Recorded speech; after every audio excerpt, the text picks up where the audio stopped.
right. What's up, guys? How are you? Good. How are you guys doing? What's up, Brandon? What's up, Jason? Hey. Good to see you. Yeah, good to see you too. Thank you so much for jumping on, Jason. We got Jason with Dad University on with us. This is a special time. One, because we're leaning in on the men that we respect from the heroes groups. And I've been following Jason for some time. I've applied a lot of his wisdom with my children and really just looking up to him as an example, as a man and as a father and just everything that he does. So, Jason, do you want to take a second, introduce yourself and where you're from and what you do? Yeah, sure. So my name's Jason. I'm with Dad University. I founded Dad University a couple of years ago. We basically just provide content for dads, and it's helping dads learn what they're not taught in school. And I do that through podcasts, through videos, through written content, all of that through our website. And it's always free. It's all free information for people. And that's the mission. I set out to help both myself and others, and it's been really an amazing experience going through all this. So That's awesome, man. And I love, we talked the other day, and one of the passions that Jason has is exactly that aspect that he said. He literally pours his heart and soul into providing high quality, accessible content. And I'll throw the last word in there, which is free, but I wanted to make sure that those other two were more important and upfront because his quality content is amazing. One of the examples that I shared with him that we still use today with my kids is, making sure that when a parent feels that they're proud of their children, we shifted our vocabulary to saying, instead of saying, I am proud of you as a parent, we say, you ought to be proud of yourself to the kid to reinforce confidence and, not them, having them not lean on our words and seeking the affirmation through their action and through confidence of themselves. So huge content, huge bonuses, huge nuggets. And we're just grateful for that, Jason. Thanks so much, man. yeah, thank you. It's a constant thing to try to put digestible content. A lot of it is how I learn. I put things in a lot of times like in 1, 2, 3, 4. Like here's 6 ways, or here are the steps that worked for me. And that's the hard part is you want to make it really accessible and easy to understand. It's not that complicated stuff when you break it down. It's just stuff we don't learn. And nobody really sits us down. I mean, for many people, they don't have examples. And I can say even I had wonderful parents. I mean, I had wonderful parents, but I still came through with anxiety and a lot of other things. And whether it was parenting or it was myself and I didn't learn, the tools. So a lot of it is just, it's parenting, it's relationships, it's self-acceptance and a lot of the things that we can do. I've just been on this journey for many years of making my life more calm, happier, and that in turn has, improved the relationships of, me with my kids, my wife, all of that, and it doesn't go without effort. I can say it's not something that's just, easy. But it's just been absolutely rewarding as a result of it. And here's the thing too, it's not perfect. It's never perfect, so I don't want to give that impression. It's like, everybody has problems. Everybody has issues and stresses. The difference I think with me has been that I've learned this ability to get over it quickly. And that's been something that I've learned. It's kind of like I equate it to like lifting weights or exercising. It's like, you don't get in shape overnight. Yeah. And it's the same thing with your mind and your emotions and all that. It's like you work them out, practice. And then eventually it's like, I'll still get depressed, but it doesn't last me for 2 weeks. It's like the next day I wake up and I'm like, all right, I'm over that. I got to get, I'm up and I'm moving.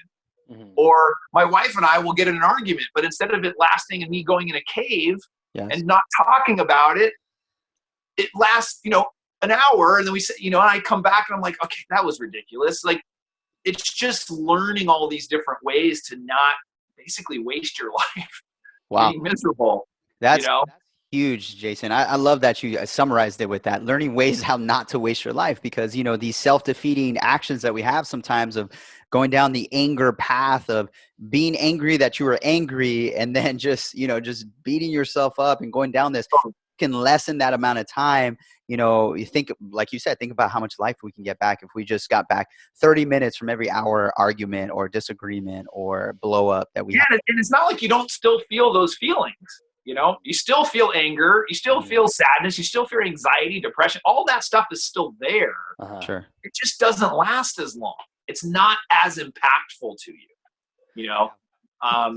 Let's transition, because I think this is a good time, because this is what you've been studying. This is how you help men. This is how you help fathers learn what they don't learn in school, how to bring some more calm and happiness into their life. And we are dealing with a very unique time. We have a new temporary normal where everyone is isolated and quarantined, and we're doing this podcast or this video from our homes, because we can't go out and interact and see each other. So let's talk about how people are dealing with Sure. have going on in their lives, and then how the quarantine is impacting that. What are your thoughts on that? Yeah, I just recently recorded a video that'll launch soon, and it was basically how to kind of overcome and fight a lot of the anxiety and depression that I think this situation is causing. If you haven't practiced these kinds of techniques and these tools before, it's okay, but now's a really good time to do it. Sure. And so for me, that's kind of, I go back on these various things that have just helped me over time. And we talked about it. It's like, whether it's exercise and eating well and getting enough sleep and practicing gratitude, and it's not hocus pocus stuff. It's like, this is legitimately, these are things that have no question impacted my life in a positive way. And it's, it's kind of like when somebody feels so strongly about something, they want everybody to know about it. Yep. And when you feel really good, that's a thing. And so I think for me, that's the part. It takes effort, and you've got to want to do it. If you are, some people don't even see the light as well. Like, they don't even see that they can be happy. They don't even see how the situation could improve. So that's tough. I mean, I'm coming from maybe from a different place now. Whereas it's not that this coronavirus thing doesn't affect me. It's, I have another side of my life and business, and it's affected that financially. And, my wife was working, and now she's not. And I mean, there's all kinds of stuff happening, but it's, how do you deal with it? How do you deal with it? And so, the years of work that I've been doing have kind of prepared me and prepared for this situation. So where I'm getting to is, I don't think it's ever too late. And I think that if people can, when they find themselves in these kinds of situations, that's the time to start practicing these kinds of things, I like that. I think one thing, if you don't mind hitting on, is, you mentioned depression and anxiety. And as we're interviewing men on our podcast and just interacting with men through our mastermind community, we're finding that, more and more men, and really more and more people, deal with this than maybe they let on to be true, or for sure. People, see that they deal with it. And so, I mean, what would be your tips and advice for people who were struggling with depression and anxiety before, and then now they're quarantined, and, I'm sure maybe it's making it worse. They're having spikes in it. What are your tips on first recognizing that, yes, I do deal with this, and then now in this unique situation, how do I work through it? Yeah, I think, well, I mean, there's a couple of very, very specific things that you can do. One of the things is practicing gratitude. For me, practicing gratitude has probably been the strongest deterrent for letting depression into my life. I feel like, gratitude, I've said, is the antidote for depression. It basically, you can't be depressed and grateful at the same time. Like, it's really hard to do that. So practicing gratitude, I literally, I talked about this in my video, is the first couple of days of this quarantine were crazy. Like, our schools closed, my wife found out, her company wasn't going to be, continuing right now. Like I had customers freaking out. It was chaos. And I started feeling very anxious, started worrying immediately about how this is going to affect me financially, just on and on and on. And like, you start spiraling down. And I think I went through like day 3 and I just caught myself. And this is, the work I've been doing for so long. I'm like, okay, wait, I can't go down this road. So what do I do? I'm sitting there like literally talking to myself in this office, in this chair. I said, I've got to do my gratitude. I've got to think about what are the things that I am grateful for right now. And, none of my family has contacted or is healthy. None of them have it. My kids are healthy. My wife's healthy. We have, a good thing going. Like we have a roof over our head. We have food. I'm like the very basic things. Mm. And I literally just started thinking about those. And right then I immediately started feeling better. Wow. The sports activities that my kids were going to miss, or the graduation of this, or the wedding of this, or like that stuff's just, it went away. It like when you start really thinking about, wow, like and then you start, if you do look at the news and you start looking at what some of the people are dealing with, I can't put myself in that place to say like, oh, woe is me. The pity party was over. Mm-hmm. I had to, because I was like bickering with my wife. I'm being like negative with my kids. I could feel I was like yelling. Yeah. I'm like, I can't do this. And so to me, sitting down and literally practice, it starts to work. And it starts to work for me maybe a little bit faster because I've done it and I do it on a regular basis. But for anybody, I'd say that's like the number one thing to do. You literally sit down, write down a couple of things that you're grateful for and why. And you start to train your brain to think about the things you do have instead of the things you don't have or the things that are being taken away from you. Because that's what this virus feels like. Yes. It's taking away my job. It's taking away, my kids' summer camp, or whatever, I saw some posts and this woman couldn't go to her soul cycle, or, the yoga class or whatever. Yeah. When you put it in this perspective, you look at some of the stuff that these countries are dealing with, or even some of the cities in the US, and it's just, it's heart-wrenching. And we have to think about it from our perspective of the gratitude that we have of like, I'm safe right now. Like I can go down to my fridge, have something to eat, say hello to my wife and kids. Like I really, really need to focus on that. And it really made a mental switch for me. It really did. Do you have a suggestion on the practical ways that you do the gratitude list? I know I do. I write down 3 things in my journal every single day, but what I can catch myself sometimes just going through the motion. Is there a way that you set up set yourself up for success so that you truly do get that deep feeling of gratitude and that positive energy every single time? Well, yeah, I think, you have to have realistic expectations. It's like anything where you just can't expect it. Like, I just, thought of 3 things and I'm going to magically feel better. It doesn't work like that. It's like with anything. Yeah, sometimes you are going to go through the motions. Like, oh, I'm doing my gratitude journal, and I write it down. It's like meditation. It's like it just doesn't work overnight. Mm. I would say that you write the 3 things down, whether you choose the morning or the night is, you can do both. That's, ambitious. But you write down, like I said, what those things are, those 3 things, and then you write why. Why it, and then you visualize them. Mm. And so if it is like, I'm the fact that my kids are healthy. So then, and why is that? Well, because I will get to spend more time with them throughout, whatever. And then you actually visualize them running around and having fun and laughing. And like, I think that kind of thing is that you have to mentally visualize it. And then just continue to do it. and continue to practice it.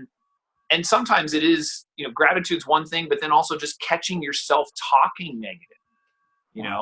I do that all the time. I find myself, coming to my wife with some sort of negative information. It's like, did you see how many people, I like the first couple of days, you see how many people died about, like, I just stopped. I was like, I may think it, I'm not going to verbalize it, because I don't need to make that something that now she knows or she's thinking of, or my kids. So I think that's a way to sort of solidify it, is just, and it does take a little bit of time and practice, but I think that is one way of getting out of that, and you have to see some light.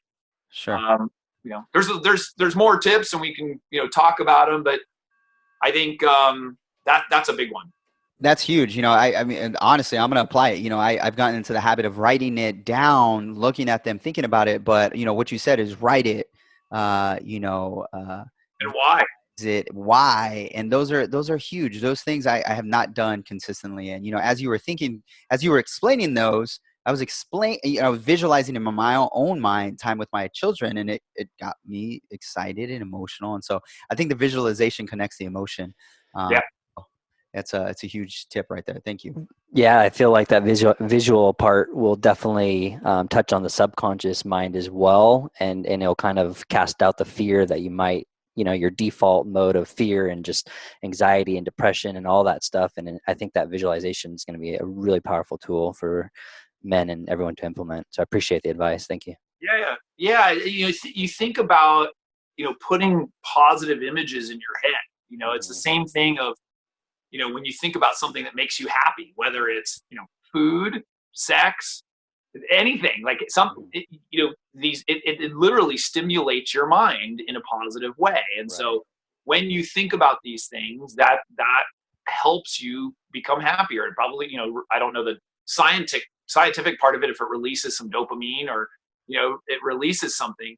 But I'm sure that it does. And that's the same thing, which is another tip, which is reducing the negativity that you're consuming, Right. So, the news and social media and that stuff, like, granted, there's some funny things going on around social media right now. For sure. With memes and songs and all kinds of like that stuff's cool. Yeah. Because it's positive, and it's funny but like there is a ton of negative, especially the news.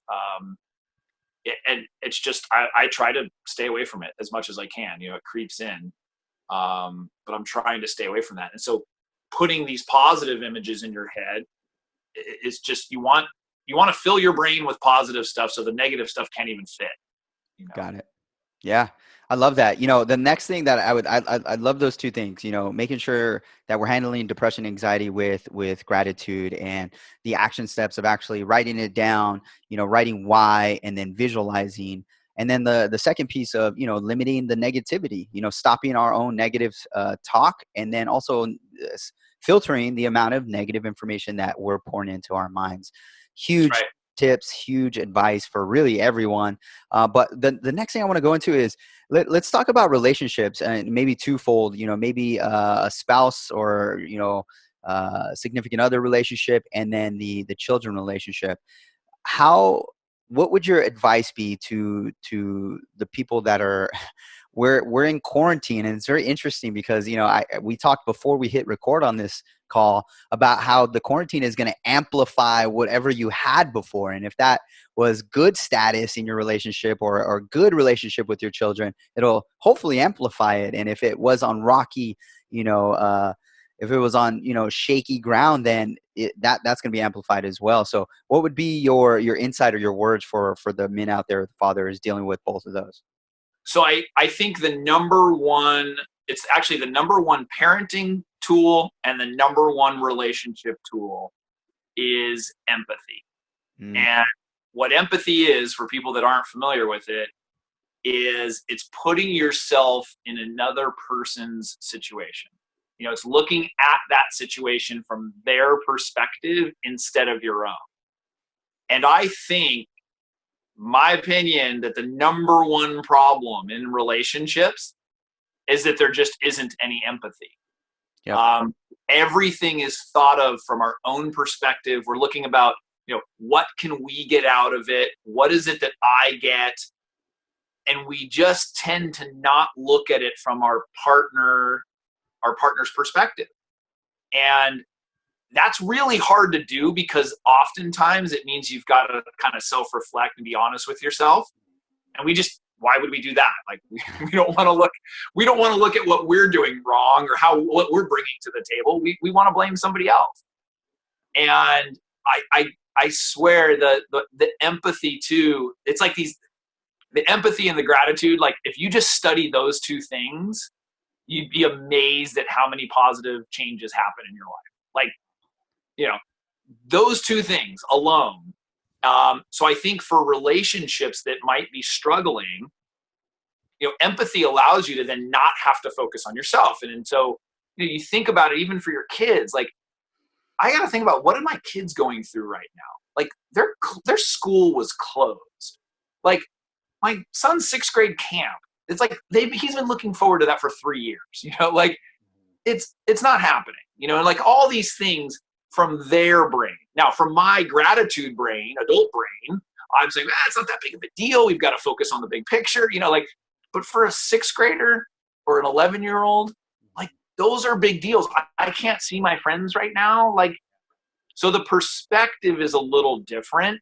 And we try to put our, adult perspective on children, and we try to put our man perspective on our significant others or whatever your relationship is.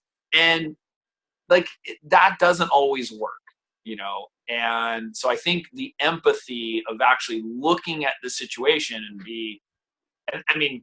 prior to the coronavirus, that alone can solve a lot of problems. But I think, now, I'm looking at it, like, even for my wife, it's like, wow, like she's a nurse in skincare, and it's not an essential business right now.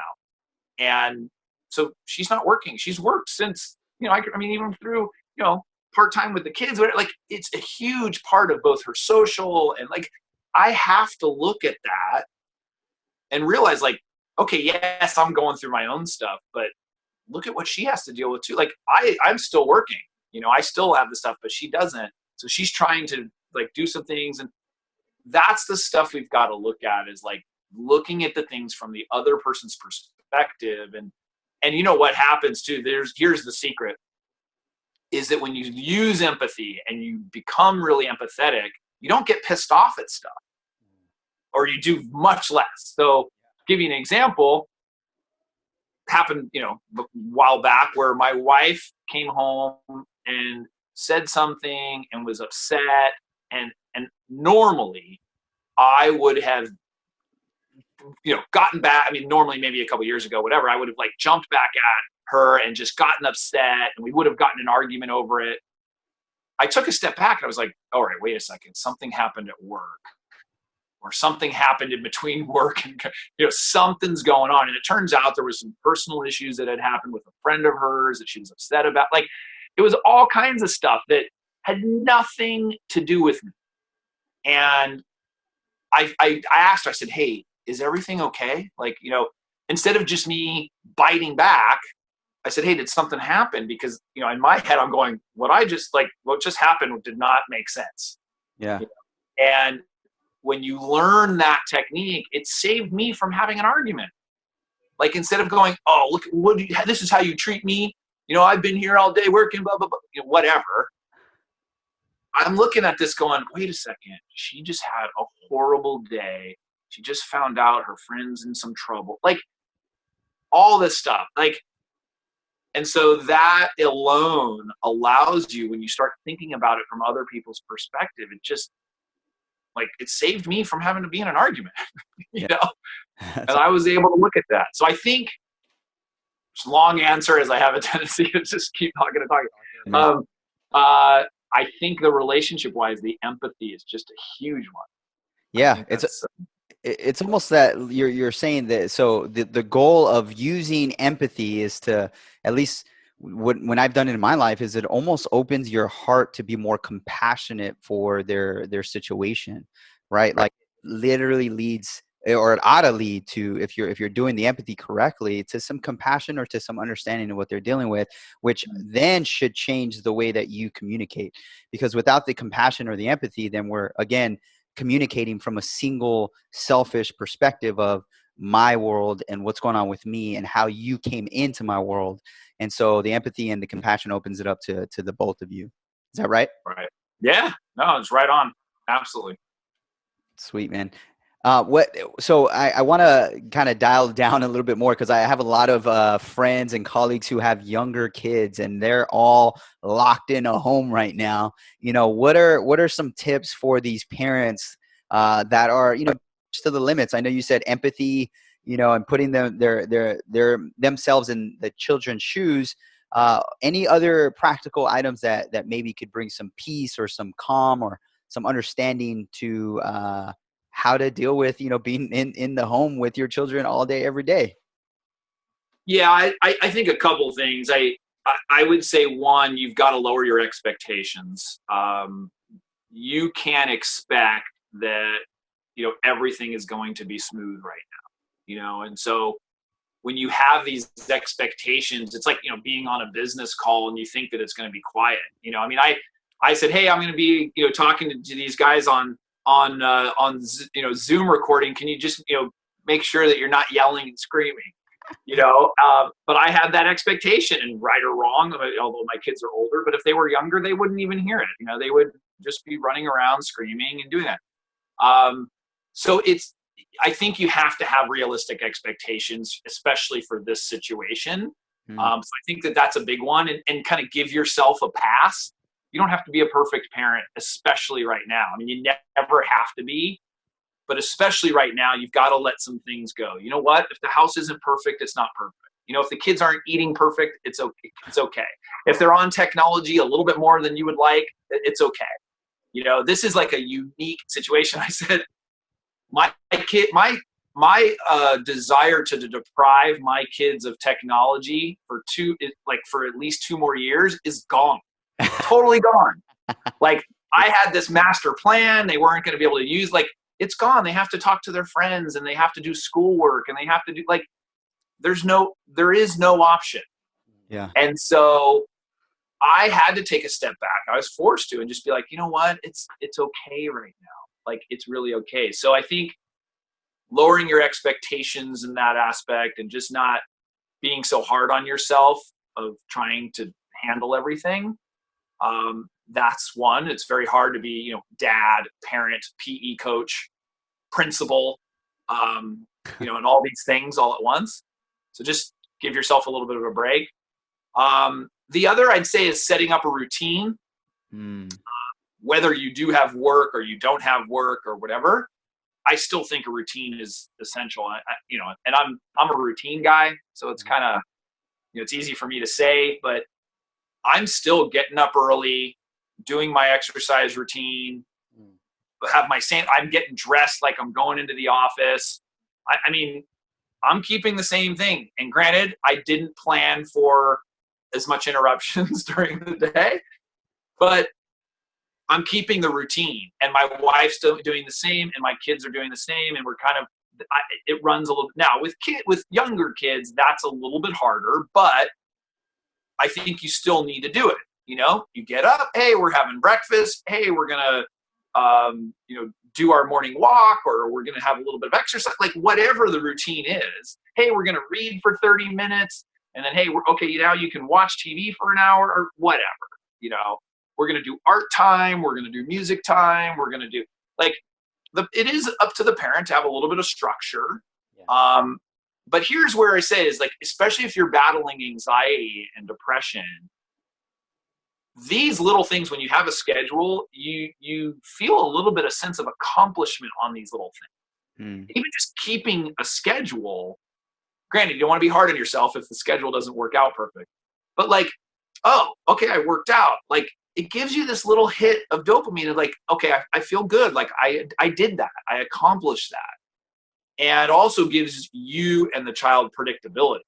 And that predictability reduces anxiety, because a lot of anxiety comes from us not knowing what's going on and we not knowing what's happening next. Kids love routine. Yep. You don't believe me, how many times have you seen the same movie or listened to the same song over and over and over? Like, there's a reason for that. They love the predictability. So, I mean, even if it's that, like, hey, we're going to watch Toy Story from 8 to 10 every day, or whatever, whatever their movie is.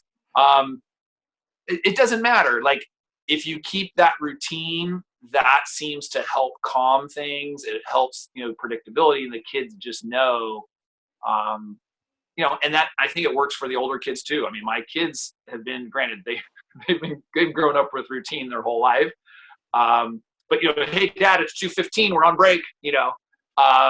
They're pretty regimented. So I think that's something with the younger kids, though. You've got to at least try.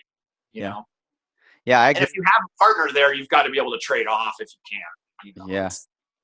Stop entertaining, but don't beat yourself up if they're spending an extra hour or 2 or 10 in front of technology. Which I'm a huge against. Like I preach all the time against technology and against all this stuff. I think we're in a unique time.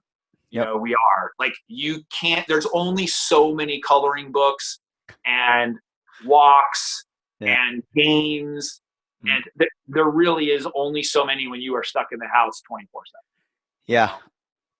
It's that's huge advice. I one thing I want to call out is the routine piece. I think just hearing you speak, it seems like you have a routine for yourself, but then you as a unit in the family, you have a family routine. And I think that would be my encouragement to the listeners, the people who have children. One thing that we're working on really figuring out, but even before this occurred, the pandemic, we had our time that we needed to fill ourselves up with our routine, and many times that happened before the kids woke up or in cracks of time when they were or breaks or whatever. You got to get filled so that you can fill them up. Or it's kind of like the airplane analogy: put your mask on first so that you can put their mask on. And I think that's what you're speaking to, is having a routine as a family unit, but then also having a routine where you can get some peace and some dopamine and exercise or what have you.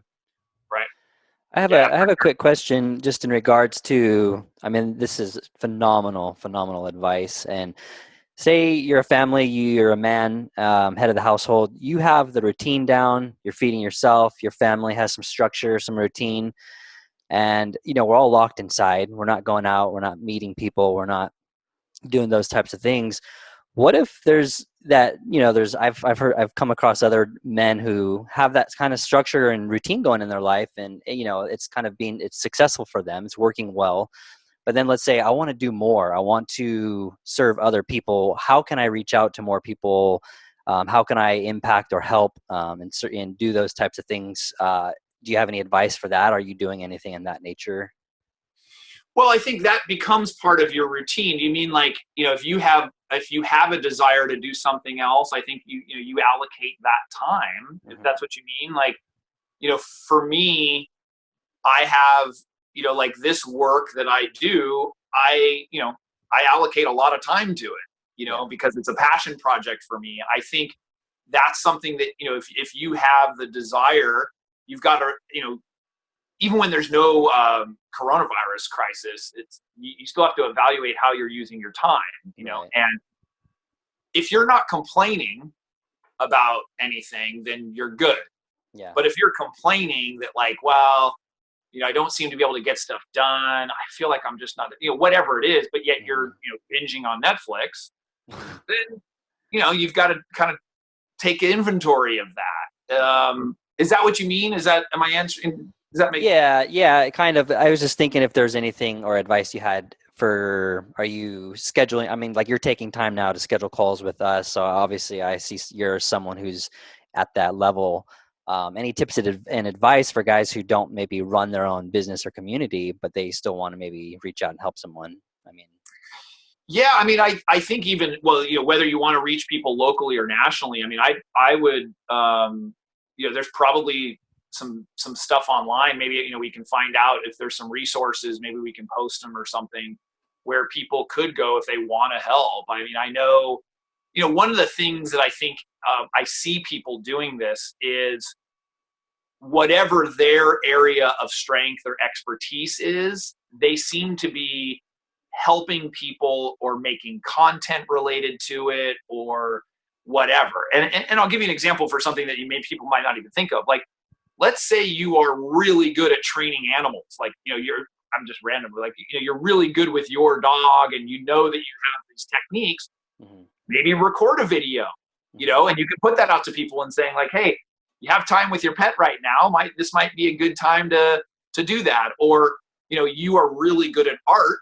You could record a video or write some article about art and give that to people. I mean, so it doesn't necessarily, how you're helping people can depend on your expertise, yeah. Versus actually, if you wanted to actually help in the field somehow, or like at some volunteer, helping seniors get meals, I think you just have to figure out first, what is it that you want to do, or what is it that you're looking for, if it's just kind of random, you say, well, no, I have some time. I want to see how I can be of service. Maybe that's what you have to figure out is like, how do you want to help people and who do you want to, is it animals? Is it adult, seniors? Because there are people that definitely need help right now. Right. So that, like for me, that's where I feel like, I did a couple lives. I'm trying to produce additional content, and I don't get paid for this. I mean, if I have a sponsor or whatever I do, but, for me, like I just produced a video, a couple days ago. It wasn't a sponsored video. It's like, I didn't get paid for that. I used my time. I used my energy. I came up with the information. It took me a couple hours to that's for me, that's how I feel I can help. And that's where I feel really good about helping people that way, So I think you just have to figure out kind of what's your thing. Yeah. And then, try to amplify it, Yeah. I like that. I think, I know I've done it in the past. You're speaking to this almost as, when we can connect it back to the depression and anxiety. When you're feeling down, a good way to be lifted back. I'm turning on a fan. Sorry, it's getting warm in here. It's all right. A good way to be back up is to go serve. If you're looking at your situation and you're feeling down about it, if you're feeling out about it, if you're depressed about it, a good perspective that I was told by a mentor is to go serve someone else, and like you're speaking to, find that opportunity, find what you're good at, and just be. I think people are becoming more bold in this time of quarantine to post stuff online. I'm seeing Facebook I've never seen before. I'm like, I didn't even know you had a social media. It's just people are craving connection and they want to help, and they're seeking different ways. So I think this is going to break open a lot of interaction on the online platform for sure. Well, I'd ask Brandon, is there something specific for you, or did you have somebody ask you that question, or is there? No, I love what you said. Find out what your expertise is or what your unique ability is and how you can add value to anyone. And then just kind of like Sammy said, go out and be bold and be willing to share it and do something with it. That's a great start right there. And look, I agree with what Sammy said is getting outside of yourself and thinking about other people will kind of take away the issues and problems that you're dealing with also that are being amplified because you're just constantly dwelling on them. And so helping someone else through their problem will completely eradicate your issues and you'll probably find, they'll dissipate with that. So. Yeah. And I mean, I don't know for sure, but I think a lot of people, it depends on their situation, whether they're feeling that need to help other people. So many people are in emergency situations for themselves. Yeah. That they may not be in a place to even think about it. Mm-hmm. And that's where, it does feel really good to be able to do it. Like the fact that I could record, I had the time, my family was okay. Like that's where the gratitude comes in. It's like, I have the ability to do that where there's people with like no job, no income. I just talked to a friend of mine, both him and his wife are out of work now. Wow. And they're involved in sporting events and there are no sporting events happening. Like, yeah, they can't do anything. There's no, their stuff doesn't really translate. Like, it is sporting events, and like, and so they're going to have to figure that out. Like, that's something, you know, and it's tough. It's tough to really, so that's where it's hard, because I think there's so many people. It's like, there's like this one camp that, you know, is really struggling. And then the other one where like, gosh, how can I help? You know, and we hope that more people can get to that spot, but it's tough. It is tough.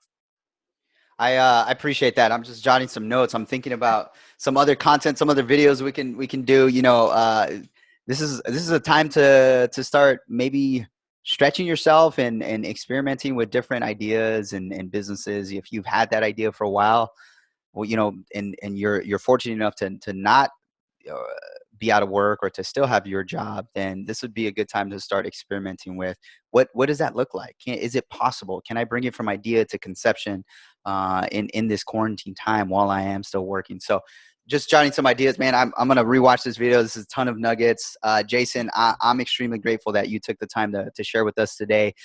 Any final words for the audience that's listening? Any advice to the dads? Anything that you want to leave them with? Yeah, I think just remembering that, you know, especially whether it's social distancing and the staying at home and doing these things that are being asked of us, that it's really not about us as an individual.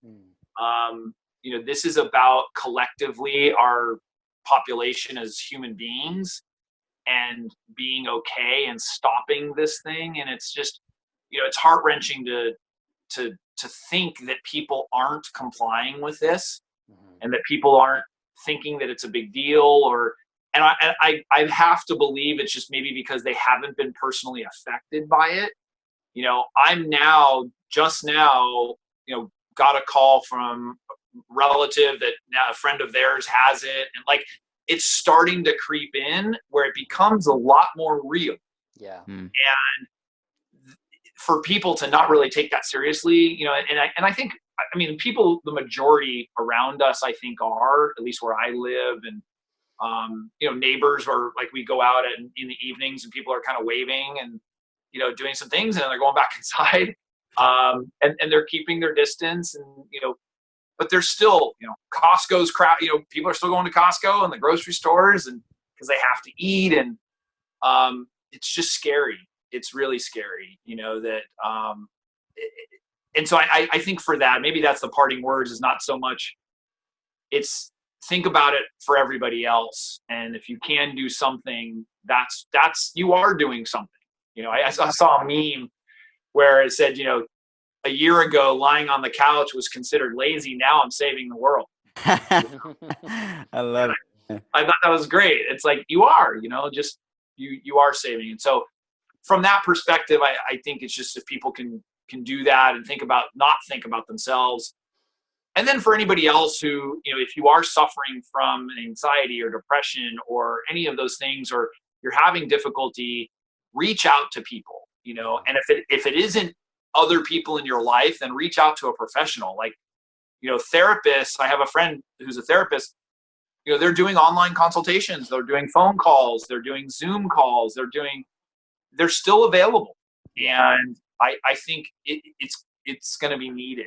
You know, I think people are having some tough times, and don't be afraid. That's the thing I always say as you know, a man, don't be afraid to reach out and ask for help.